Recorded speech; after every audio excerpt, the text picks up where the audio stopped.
The night in space was calm as the edges of human territory could ever be. At Outpost Veganine, a lonely station floating in the black, the crew moved through their routines like clockwork. Monitors glowed with faint green lights, soft hums filled the air, and the vast silence beyond the reinforced glass felt endless. Then, without warning, one of the tactical screens flared red. A blip appeared where no ship should be. The officer on watch blinked, leaned forward, and tapped the console. The reading was clear. An unidentified vessel had crossed the perimeter. It was moving fast, with no transponder code, no broadcast, no request for passage, nothing. A silent arrow cutting straight into human space. Commander Hale was at the far end of the control deck when the alert went up. He moved with the kind of speed only years of military habit could give. His boots struck the floor in heavy, measured steps as he approached the console. The moment he saw the data, his expression hardened. A stranger inside the border was no small matter. The rule had been the same for decades. Did not cross into human space uninvited. If they did, they were sent back in pieces. There were no trials, no debates, no second chances. The law was simple, born from blood and betrayal. And Hale had enforced it more than once. "Send the standard Hale," he ordered. His voice was calm, but it carried an edge that made the junior officers snap to attention. A burst of comms traffic was fired toward the intruder in the universal frequency every spacefaring race could hear. But it said only what it needed to. You are in restricted space. Stop your vessel and prepare to be boarded. For a moment, the crew waited for the alien ship to slow, to turn, to answer. It did none of these things. Instead, its engines flared brighter, and its course deepened into human territory. Hale's eyes narrowed. Second Hale, stronger this time. Another transmission went out, this one in the blunt tone of a military order. Still no answer. That was when Hale gave the order no one wanted to hear, but everyone expected: scramble the patrol. Within seconds, the defense hangars came alive. Pilots sprinted to their fighters, mechanics rushed to detach clamps, and the launch tubes roared as 3 sleek interceptors streaked into the void. They closed the gap fast, forming a tight triangle around the intruder. On the comms, the lead pilot's voice was steady. "Unidentified vessel, this is Patrol Wing Delta. You are violating human territory. Power down and surrender, or you will be destroyed." There was silence, just the crackle of open space. Then the alien ship's profile shifted on the scanners. It was bigger than it had first appeared, a strange, uneven shape, as if its hull wasn't entirely metal. Before the patrol could make sense of it, the comms flared with sudden noise and out of voice. It's not language, but a screeching pulse of static. It was so loud the operators on Veganine flinched and yanked off their headsets. A moment later, the lead pilot's voice returned. "Urgent now. Command, something's wrong. The ship is in den. Nothing." His words cut off mid-sentence, as if the signal had been ripped away. The other 2 patrol ships vanished from radar at the same instant. The silence that followed was heavier than any explosion. On the control deck, Hale stared at the dead screens. 3 of his best pilots, gone in seconds. No distress beacons, no wreckage detected. It was as though the patrol had been erased around him. The crew's voices rose in anxious whispers, but Hale's mind was already moving ahead. He knew this wasn't just a lost patrol. This was the start of something worse. He looked back at the tactical map, tracing the intruder's path. It wasn't random. The alien vessel wasn't wandering. It was moving along a precise route, one that curved toward the far sector of the Vega system. That was where an installation existed, hidden from all but the highest ranks of the Defense Command. The installation that was never supposed to be on any chart. Hale turned to his comms. "Officer, get me high command. Priority 1. The officer's hands shook as he opened the secure channel. When the Admiral's voice came through, Hale gave the report in clipped sentences. 3 patrol ships gone, intruder unresponsive. Heading toward the Black Station. The Admiral didn't waste time on questions. Orders came sharp and cold. Lock down the sector. Seal every gate. Nothing gets in or out. Then a pause, and hail. You know the rule, no exceptions. The commander didn't need reminding. He had lived by that rule since the day it was written into the Defense Charter. The galaxy had learned the hard way that humanity did not tolerate trespass. The first time it happened, there had been hesitation. The old governments had debated, argued, pleaded for restraint. That hesitation had cost them a fleet and 3 colonies. The survivors had built a new Dr. Swift, and total destruction of any alien vessel that crossed the border without permission. It was called the one-way ticket law by the public. The military had another name for it, the last chance policy. Hale had been a young officer back then, watching as the first trespasser was obliterated in a single coordinated strike. No warnings after the first hail. No mercy. Now, decades later, he was the one holding that line. The alien ship on his screen was about to find out what the law really meant, but there was something different this time. Trespassers usually came for resources, raids, or testing human defenses. This one didn't match any known trade or smuggling route. Its course was direct, unflinching, as though it knew exactly where it was going. That made it dangerous in a way Hale couldn't ignore. "Send the Blackhawks," he said at last. The room went still. The Blackhawks weren't patrol craft, they were hunter-killers, ships that moved without broadcasting, armed with weapons designed to cripple targets in seconds. If they were being deployed, it meant the situation was already past the point of negotiation. Engines roared in the hangars below. 4 dark shapes slipped into the void like predators scenting prey. Hale watched them go, his jaw set. Somewhere in his gut, he knew this was only the first move in a game he didn't yet understand. The intruder had already taken 3 of his pilots, ignored every warning. It was still cutting deeper into human territory. If it reached the Black Station... No, he couldn't allow himself to finish that thought. The rule was simple. The intruder would not leave alive. But as the alien ship moved farther from Viganine, there was a feeling cold. Quiet that maybe it hadn't come to leave at all. The alien vessel had been drifting in the cold vacuum for hours, its damage severe, its hull scorched from the brutal encounter it had barely survived. No one aboard spoke. The silence was not from discipline, but from the crushing realization of what had just happened. They had entered human space thinking they could skirt patrols, conduct their survey, and slip away unnoticed. Instead, they had been met with a ship unlike anything they had ever seen, silent, black as the void, moving with a precision that felt almost alive. It had not issued a warning. It had not demanded surrender. It had simply struck with a speed, an accuracy that defied their understanding of war. And then, without a word, it had vanished, leaving their vessel crippled, their crew terrified, and their mission in ruins. On the bridge of the alien ship, Captain Relock sat hunched over, his claws gripping the armrest so hard the metal bent under the pressure. His species had faced many enemies before, fought in numerous skirmishes across the border worlds, but never had they been this outmatched. The human ship's weapons had been invisible until they fired, and the damage they inflicted was beyond anything their scanners could fully comprehend. A single shot had gutted their engine core. Another had disabled their shields before their crew could even react. It was as if the humans knew exactly where to hit, as if they had been waiting. For them, the thought was unsettling. The reality was worse. If this was only one ship, what kind of fleet did the humans have waiting deeper inside their territory?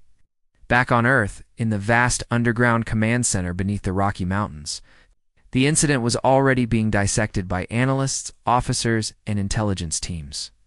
Every detail mattered: flight patterns, reaction times, and the alien vessel's design. The humans were not celebrating the easy victory. They were preparing for what it meant. The intrusion had been deliberate. This was no lost trader or desperate refugee ship. Someone had been testing human borders, probing their defenses. And the speed of the response from their own warship, the Vanguard, was a reminder to the entire fleet that readiness was no longer optional. Any alien that crossed into human space would be treated not as a curiosity, but as a threat. There would be no exceptions. In the dim observation deck of the Vanguard, Commander Holt stared out into the dark sea of stars. He had given the order to fire without hesitation. His crew had carried it out flawlessly. And yet something in the way the alien ship had approached gnawed at him. It hadn't been random. They had moved too carefully, scanning as they went, as if searching for something specific. His gut told him this wasn't the end of the matter. It was the opening move in a game the humans had not been invited to play. He didn't like games. He preferred battles he could see coming, far beyond human space. Deep in the sprawling halls of the alien High Council, the news had already spread like wildfire. A scout vessel had gone missing, and the survivors had returned with a story that bordered on unbelievable. One human warship, operating alone, had crippled them in minutes and let them go. To the Council, it wasn't mercy. It was a message. The humans could have destroyed them but chose not to. That was worse. It meant the humans were confident enough to let their enemies live and spread the story. Tensions began to rise. Some council members argued for immediate retaliation, claiming humans had no right to such a decisive show of force over an unannounced entry. Others urged caution, pointing out that the humans had acted entirely within their own territory. Still others, those who had read the old classified reports from the first human-alien conflicts, warned that humans were never to be underestimated. "They are predators," one elder said in a hushed voice. They do not stalk you because they fear you. They stalk you because they are studying you. Meanwhile, the Vanguard returned to its patrol route, its sensors sweeping the edges of human territory with relentless precision. Each crew member felt the weight of what had happened. The aliens had tested them once. They would test them again. This time the humans would not simply disable a ship. The next intrusion would end differently, and somewhere far in the black. Between galaxies, a fleet was being assembled. Now the aliens were not done, but neither were the humans. The second time, they didn't come alone. 3 alien warships emerged from the darkness, their hulls gleaming with the faint reflection of distant starlight. They moved in a tight formation, their weapons charged, their sensors sweeping every corner of the void ahead. The memory of the first encounter was still fresh in their minds, too fresh. This time they told themselves would be different. They had studied human weapons, analyzed the damage patterns, and upgraded their shields. They were faster now, smarter, ready for any trick the humans could throw at them. Or so they thought. What they didn't know was that the humans had been watching them since the moment they entered the border zone. The instant their drive signatures lit up on the edge of the sensors. Hidden satellites in the outer system relayed the signal to every defense station in range. The aliens might have believed they were hunters stalking prey, but in truth, they were already deep inside the human net. In the command center of the Vanguard, the mood was colder than the space outside. Commander Holt stood with his arms folded, eyes locked on the tactical display. 3 ships, war class, the sensor officer reported, moving slow, too slow. Holt's lips pressed into a thin line. Slow meant cautious. Cautious meant they were expecting trouble. That didn't make them less dangerous. It made them more likely to hit hard the moment they felt cornered. The humans didn't move to intercept immediately. That was the part that unnerved the aliens most. They expected a swift attack, a challenge, a demand to retreat. But nothing came. The silence stretched on for hours as they crept deeper into human space, their scans revealing nothing, no ships, no stations, just emptiness. The captain of the lead alien vessel began to wonder if the humans were afraid, if their earlier show of power had been a lucky strike. That thought gave him courage. Courage in hostile territory often breeds mistakes. It began with a flicker. The alien ship's long-range sensors caught a faint anomaly on their right flank. Something small and fast-moving at impossible speed. Before they could lock onto it, it was gone. Then another appeared on their left, then behind. Each time, the signature vanished before their targeting computers could react. The crew began to shift nervously at their stations, their training starting to fray. They knew what this felt like. They were being hunted. The first hit came without warning. A blinding flash erupted on the flank of the third ship in formation, followed by a ripple of explosions as its shield collapsed and its starboard engines tore apart. The crippled vessel began to spin, venting fire and debris into the void. Other two ships broke formation instantly, swinging their weapons toward the darkness, but there was nothing to shoot at. In that moment, the vanguard appeared.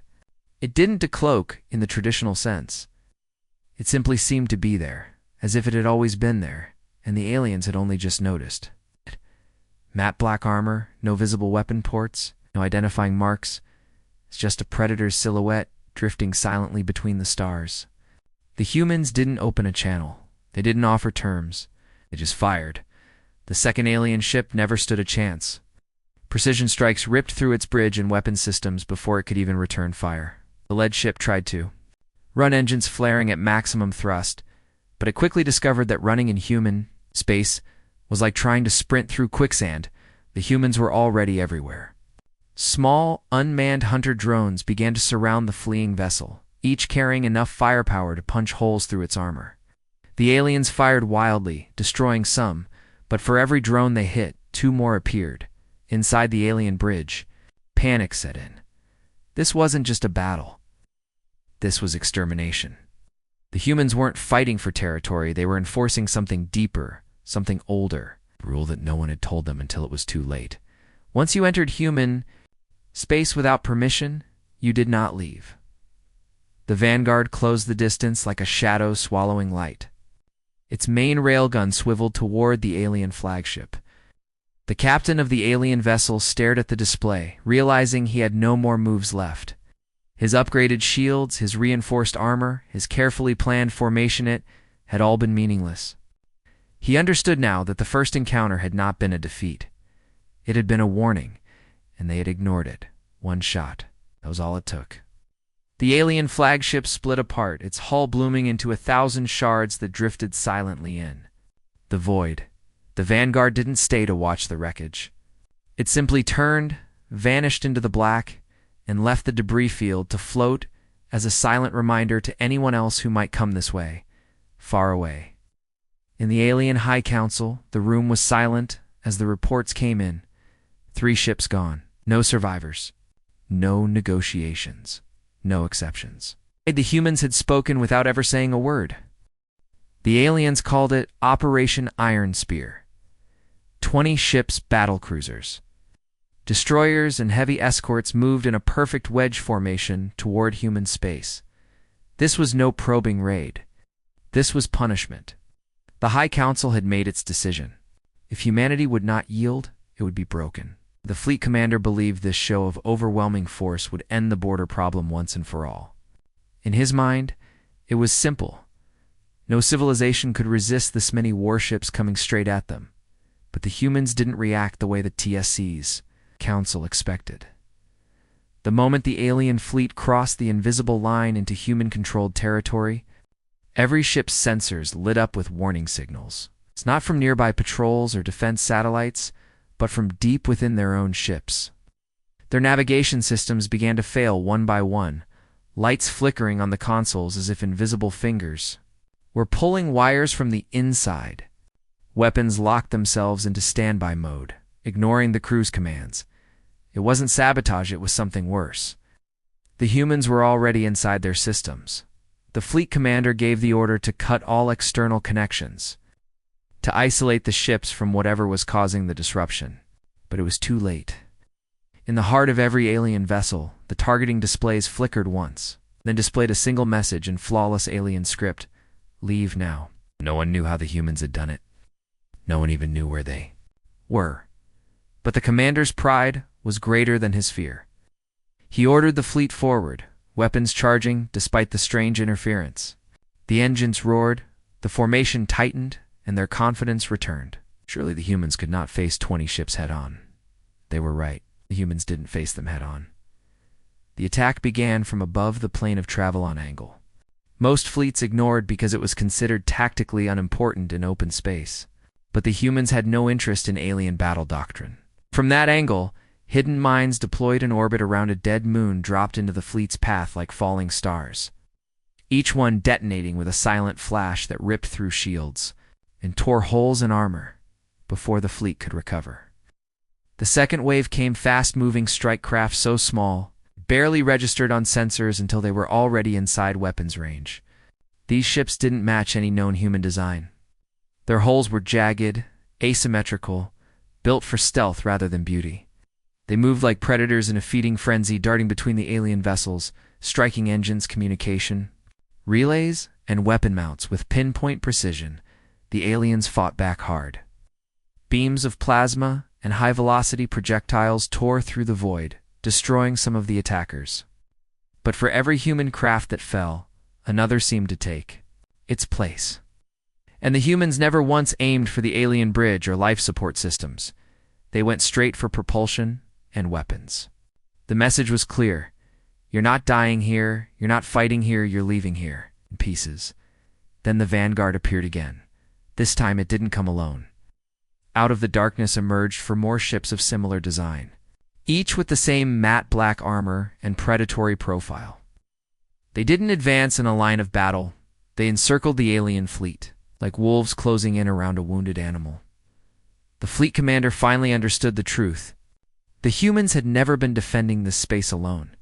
What he was seeing now was just the visible part of their defense. He imagined the invisible layers beyond, mines, drones, hidden warships, and felt a chill that no amount of training could suppress. The humans didn't speak. They didn't open negotiations. They didn't offer surrender. One by one, the alien ships had their engines disabled, their navigation drives torn apart by precision fire. Drifting and helpless, the surviving vessels were literally pushed by small human craft back toward the border. The message couldn't be clearer. They were not welcome by the time the survivors limped home. The High Council chamber was filled with whispers of something no one dared say aloud. What if human space could not be taken? What if it could not even be entered without their permission? The answer was becoming obvious, and it terrified them. The Council called it their final measure. This time, there would be no small fleet, no limited strike. They would send everything. Over 100 warships, dreadnoughts, carriers, destroyers, and escorts were assembled into the largest invasion force the border had ever seen. The fleet stretched across the stars like a wall of steel, so vast that even light seemed to bend around its mass. It was meant to be unstoppable. It was meant to crush human resistance in one decisive strike. The fleet's admiral stood in the central, the command deck of the flagship, certain that no civilization could face such power. "We will end this game," he told his officers. "Once we breach their line, we will move on their core worlds. Their fleets will be broken before they can gather." His voice carried the confidence of someone who believed sheer numbers were enough to erase fear, but he didn't know what fear truly was. Not yet. The Armada advanced into what their charts labeled as disputed border space. There was no sign of human ships, no warning beacons, no defense stations. The Admiral smiled. This was exactly what he had expected. Humanity had seen the fleet coming and fled deeper into their territory. The only question was how far they would run before their last stand.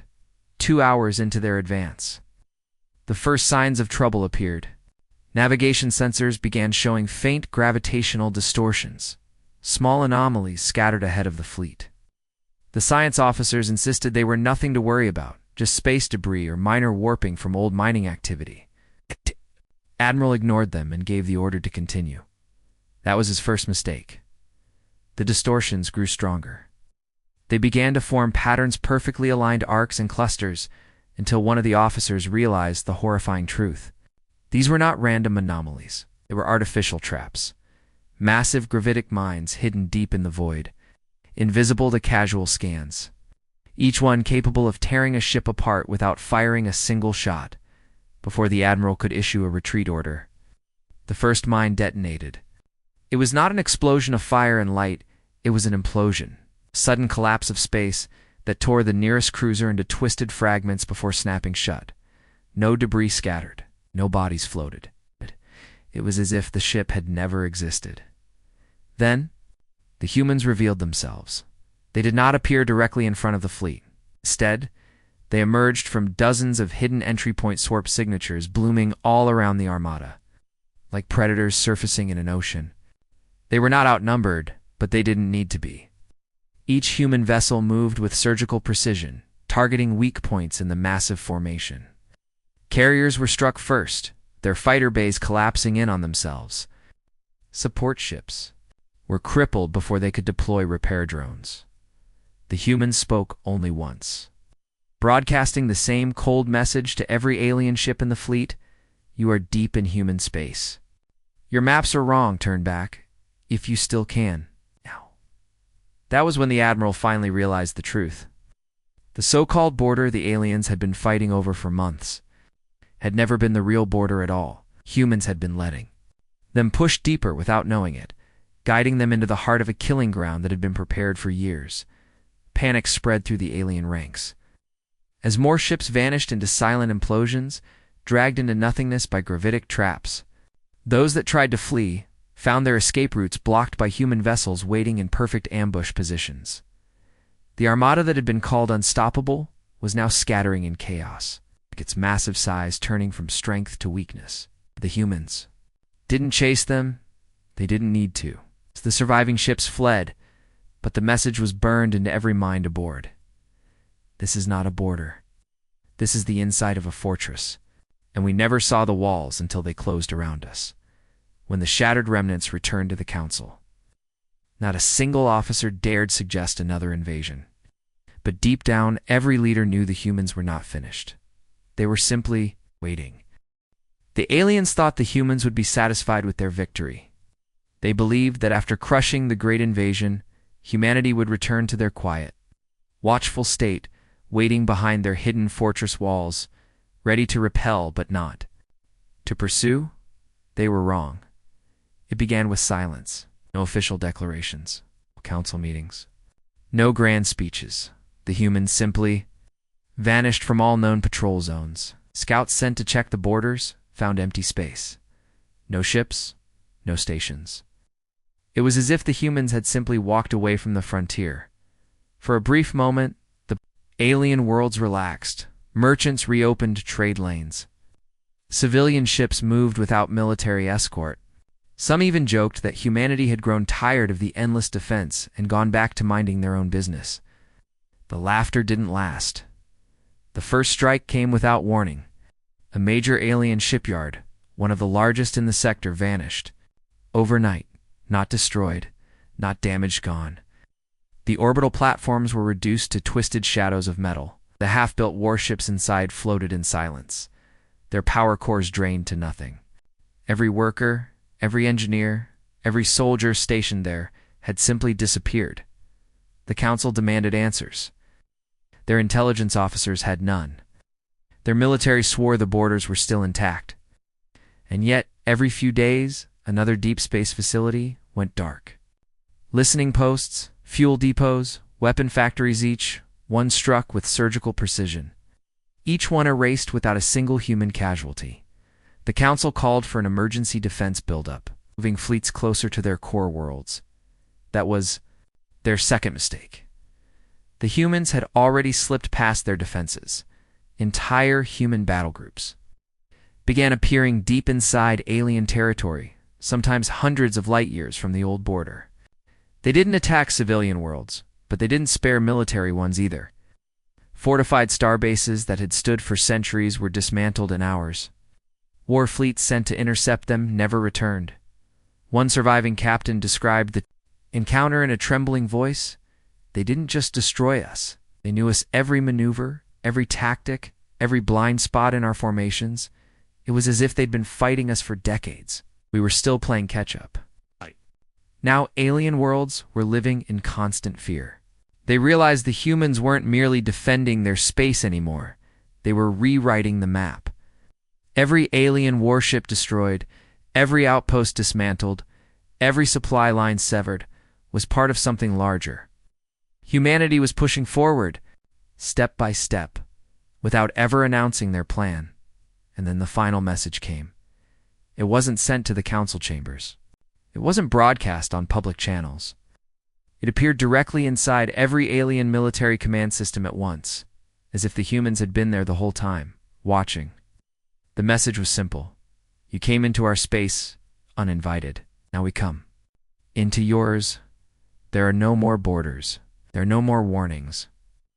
From this moment on, every alien ship in human space is a one-way ticket, no exceptions. That night, The first human fleet appeared above an alien core world.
It, not to destroy it, but to make a point.